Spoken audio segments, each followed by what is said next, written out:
Sahara marocain, manœuvre d'Alger au Conseil paix et sécurité de l'Union africaine. La mise au point du vice-président kényan.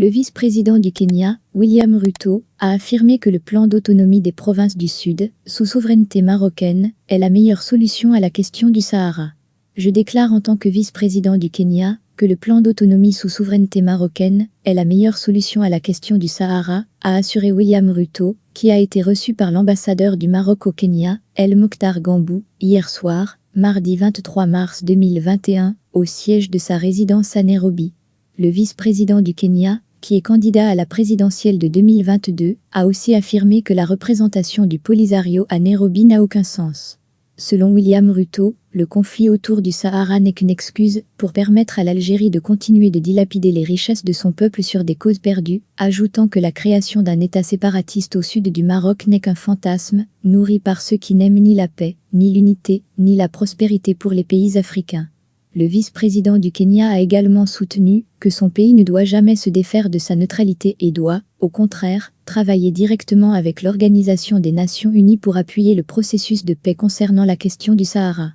Concernant le Conseil de paix et de sécurité, CPS, de l'Union africaine, William Ruto a indiqué qu'au lieu de provoquer des conflits et divisions inutiles au sein de l'Union africaine, cette instance panafricaine doit veiller à ce que l'intégrité territoriale des 54 membres soit respectée selon la charte de l'Union africaine, qui interdit l'ingérence dans les affaires internes des pays souverains. Il a, par ailleurs, souligné que le Maroc, qu'il souhaite visiter dès que possible, est un modèle économique en Afrique et que tous les pays africains sont appelés à s'en inspirer. Il a appelé, dans ce cadre, les investisseurs et hommes d'affaires du Maroc à venir investir au Kenya. Pour sa part, El Mokhtar Gambou a souligné que le Maroc a été déçu par la position prise par le Kenya au dernier CPS de l'Union africaine, ajoutant que cette position du gouvernement central va à l'encontre de celle exprimée par plusieurs gouverneurs de comté et certains hauts responsables du Kenya. Ces derniers, a-t-il ajouté, ont exprimé leur surprise pour cet appui inconditionnel du Kenya à l'Algérie et appelé de leur vœu le gouvernement à soutenir le processus de paix mené sous l'égide des Nations Unies pour trouver une solution à la question du Sahara.